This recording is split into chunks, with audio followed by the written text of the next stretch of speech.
Hey everyone, thank you for joining us. Welcome to another episode of the Wise Retirement Podcast. I'm Angela Kay. And I'm Reginald Thornton. We're your hosts here traveling with you on this journey. Today, did you know that choosing the wrong time to claim Social Security could cost you tens of thousands of dollars over your lifetime? Yet studies show nearly 70% of Americans take benefits before fully understanding their options. There's no one size fits all answer. Your health, your finances, and lifestyle all matter. Today's AARP expert reveals how to determine the best age to claim Social Security based on your unique circumstances. Yes, and we'll look at two specific scenarios. One is a person who is deciding to take their Social Security at 62 years old. And we'll also look at someone who's going to take their Social Security at 72 and how that affects their monthly paycheck. We'll also learn strategies when you're still working and collecting benefits, along with AARP's top resources for making informed decisions about your benefits. We'll wrap up with very specific game-changing steps that you can take before claiming your Social Security benefits. Well, today we're excited to be joined by Jammie Lyell, who is a program manager for Social Security at AARP. Prior to joining AARP as a program manager, Jammie served as a technical advisor during his tenure with Social Security Administration. Driven by a passion for social services and positively impacting the lives of others, Jammie spearheads initiatives at AARP designed to enhance Social Security for millions of Americans. He has a master's degree in industrial organizational psychology and currently pursuing his master's of arts in nonprofit management at Johns Hopkins University. It's a lot going on, Jammie. Fun Yes. fact, Jammie played football in college and won 2 national championships. I'd like to hear a bit about that as well. And is a brand new father of twins. Welcome, Jammie. Thank you for having me. Happy to be here. Yes, we're glad that you're here today. Before we dive in, Jammie, can you tell us a little bit about how and why you got started with Social Security at AARP? Yeah, so I was working right in Woodlawn, Maryland at the headquarters at Social Security Administration. They're training benefit authorizers, analyzing policies, and AARP reached out to me and they had a new opportunity for me, and I wanted to look for an opportunity to increase my impact in the community, and AARP gave me that stage that I needed. Awesome. Backtracking a little bit, how did you, and this is a little off the cuff, but what made you major or go along the path of study that you had? Yeah, so I'm an alumni of Coppin State University. Okay. HBCU here in Baltimore. Yeah. Where I studied psychology and I worked at MedStar Health Hospitals as a psychiatric counselor. From there, I noticed that social work might have not been the best path for me. So I looked at a way to still capitalize on the psychology that I had. So IO psychology, industrial organizational psychology was just next. Okay. All right. Well, that said, let's dive in a little bit with the questions here. We have a few options for claiming Social Security benefits based on what I understand. Can you share a couple of hypothetical scenarios? For example, let's say we have Lisa and Michael who will start collecting their Social Security at different ages. The one thing they have in common is that they both were born in 1960 or later. So let's take a closer look at the scenario. Lisa wants to wait until she's 70 to start collecting Social Security. This will give her a full Social Security amount possible. And Michael wants to start collecting Social Security at 62. Can you walk us through what that looks like for both Lisa and Michael? Yeah, so first, claiming at 62, which is that earliest possible age to claim Social Security retirement, you will, or that individual in this scenario will receive reduced payments, but they will be able to enjoy the immediate income which they'll possibly use to travel or pursue hobbies. But however, in comparison, if you would allow me to go to the next person in the example, however, they will realize that lifetime benefits are significantly less than if they would have waited. So on the other hand, that individual that's waiting until age 70 to start their benefits, they'll receive larger payments due to those delayed retirement credits. And although you might have to use your savings in the interim, but by the time they both reach age 78, for in this example, that person that waited until age 70 will see that they received higher payments through that total benefits, and if they have surpassed the other person in the example. So really, it really takes some thought on when to choose which date or year you should take your Social Security. Wow. Yeah. What are like the key factors we should consider when we're deciding when we want to claim our Social Security? So first, you want to consider your health, your family history. Do you have a family that lives well beyond the age of 80? Your current savings, and your current expenses or the expenses you plan to have in retirement are the top three. But also to keep in mind is the impact it has on your family, because when you claim can affect their benefits as well. And Oh, how is interesting. that? Can you elaborate on that a little bit? Yeah, definitely. Your spouse, ex-spouse, or if your spouse predeceased you, if you will, and outlives you, then what you claimed could affect what they might receive. Because Social Security is not only there for you, but it's for your family and sometimes even your children or grandchildren, depending on your situation. So, based on what you just said, if you're married, your spouse passes away before you, you get that benefit. But if the person who claimed at 62 gets his Social Security, he passes away, and so you're saying that the amount that the spouse would get would be less than it would have been for the person at 70 who would have gotten more benefit. Right, you're correct. But I do want to highlight, which is also a common misconception amongst experts in the Social Security space, is that the spousal benefit is based on that individual's full retirement age, which will be 66 or 67. So Oh, even if they wait until age 70, the spousal benefit is still based off the full retirement age. Wow. oh, so even if the person claims it at 62, if they pass away, that spouse would get the amount of a full retirement age. Actually, a little bit of the opposite. So, but in claiming early, you lower that benefit for all of your family and your dependents that could claim on your Social Security retirement. So you will ultimately reduce their payment for the remainder of their life. Interesting. Wow, it's a lot of ins and out with this. It Yeah, is. It's not cut and yeah, dry, is it? And as people who are looking to claim Social Security yeah, at some point in the next 5 years or so, you're like, whoa, yeah. this is good information. Yeah, and I'll give you one example that's probably you probably wouldn't even think to ask the question, but I've seen it come up quite often lately with spousal payments and ex-spouses, to be specific. You have to be married for at least 10 years to receive those ex-spousal payments, and unfortunately in America most divorces happen within 8 years. Yep, So yep. even if you hit 9 years and 11 months, Social Security will still be very strict, and it's 10 years. But if you are over the age of 60, you were married for 10 years, you actually can get remarried, and then you can see which one you would hire versus your survivor payments or your new spouse. Yeah, there's some What? interesting scenarios in Social Security. It is. My goodness, this is a lot going on. I'm gonna have to make sure I got you on speed dial, sir.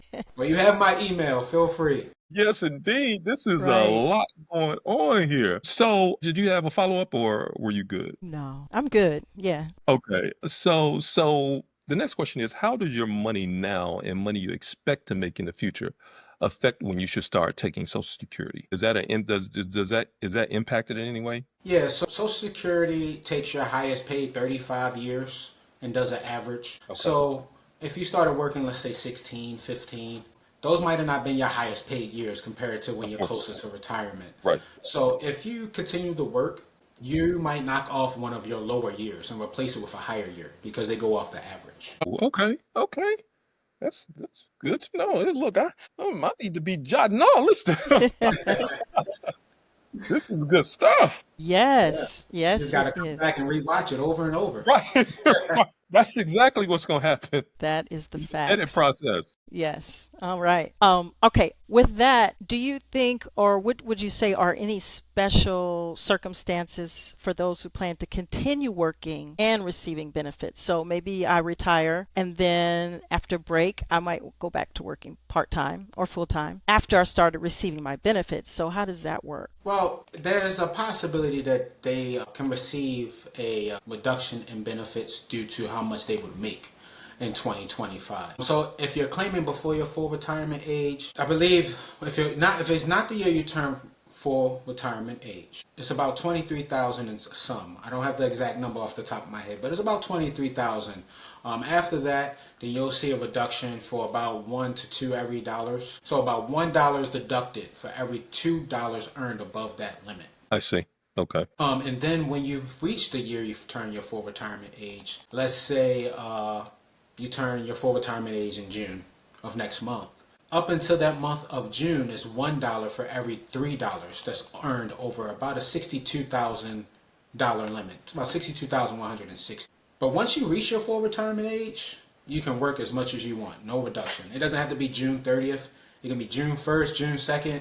Once you reach the month, you can work as much as you want. Yeah, that was going to be my next question because I wondered because I've heard for years that once you reach a certain age, you could work as much and don't have to pay tax and don't. And I'm thinking to myself, Yeah. okay, this is interesting. And even if you receive that reduction before your full retirement age, all that money isn't lost. Social Security will give it to you as a credit once you reach your full retirement age, Mm, adjust your benefits, and pay that money that they withheld over the course of your lifetime.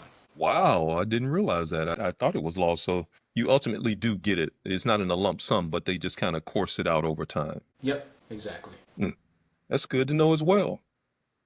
Yes. So, what resources are available to help people make informed decisions about Social Security? Everybody doesn't have access to you or good, sitting down with you like this. So, how is it? Yeah. Because honestly, the things that I've been hearing lately with this new administration that we have, that they've made the process a whole lot more difficult in claiming or doing something to show that you're worthy of your benefits right now. So I don't know how true any of that is. I just know that the thing that I've been hearing is that it's gotten a little more difficult. Yeah, so first I would always recommend to set up a My SSA account Hmm. on login.gov Hmm. where you can view your benefits, look at your work history, maybe even do an estimation, get a replacement Social Security card. There's a lot of things you can actually do with that My SSA account. Of course, AARP has a lot of resources. We have a Social Security calculator where you can estimate your benefits. We just revamped our landing page on Social Security. That was one of my coin projects that I brought to completion, which was great.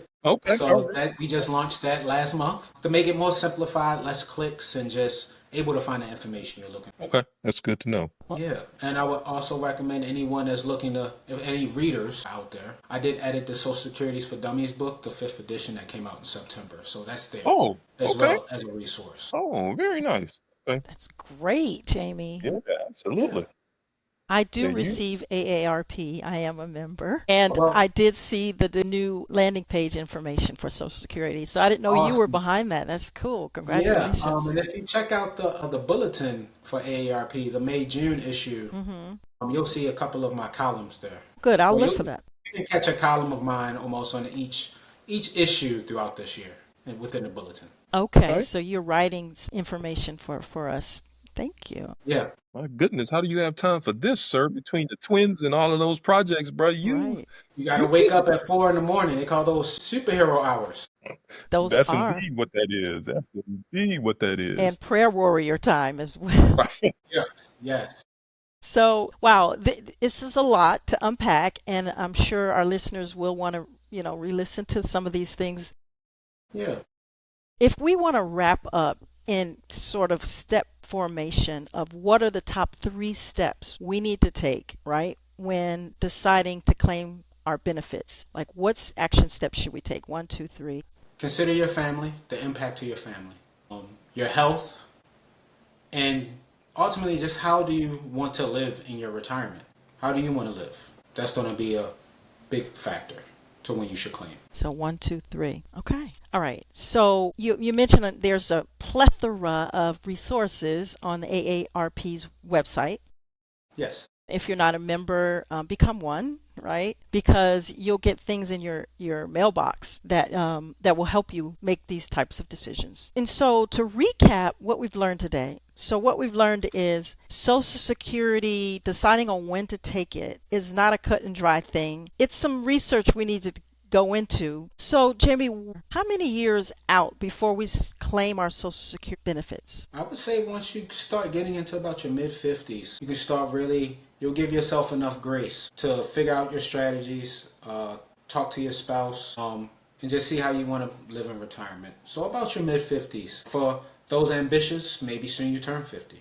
Wow. You can really start considering those average 35 years if you need to make up some time and replace some of those years. That makes some sense. You still have some work left in you. Right. Hmm. That makes perfect sense. If you really want to think about, yeah, if you start working at, as you said earlier, 16, and by the time you hit 50, 55, you can start thinking about that 35-year window, which I didn't know was what they averaged out for Social Security. So that's good to know. So, all of that said, if somebody walked up to you on the street today and said, give me one thing, one absolute thing I should concern myself with as it relates to Social Security, what would it be? I mean, how important it is. Just how important it is. Not only just for Social Security retirement, but for disability, SSI.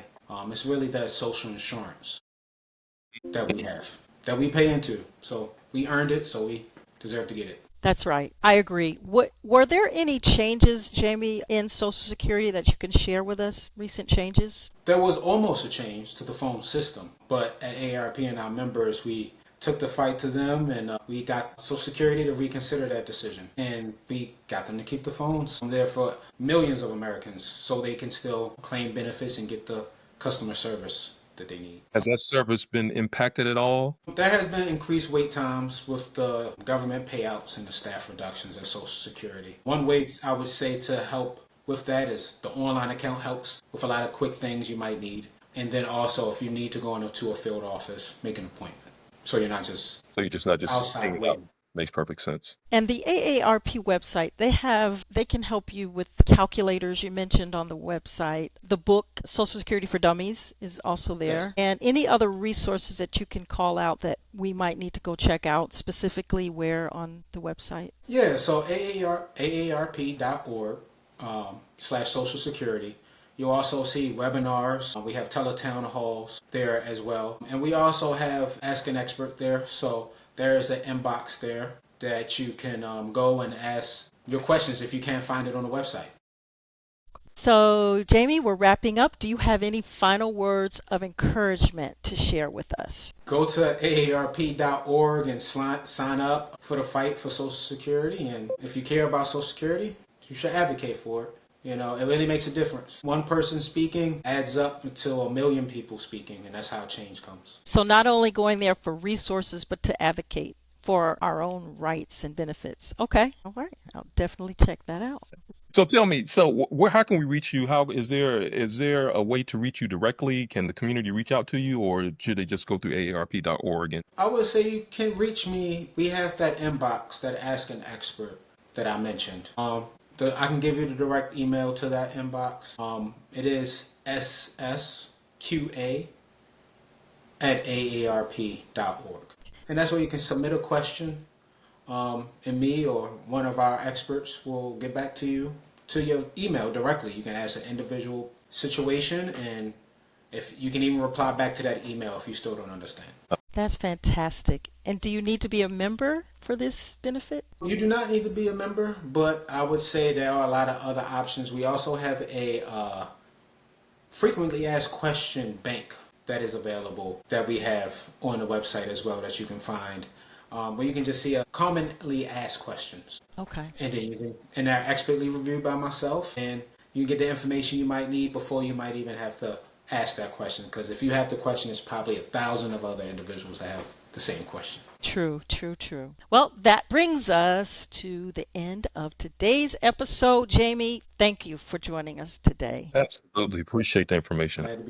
Look for email. And join us next week. We're going to share a personal success story about someone who made some mistakes before they claimed their Social Security, and we're going to learn from his mistakes. So join us next week. All right. Well, if you enjoyed the conversation, please subscribe to the Wise Retirement Podcast on your favorite podcast platforms and leave us a review. Be sure to follow us on all your social medias, YouTube, Facebook, and Instagram at The Wise Retirement. We are happy to have you here, and we'll see you on the next episode. I'm Reg. And I'm Angela Kay, reminding you we're on this journey together. Until next time, take care. Thanks, Jammie.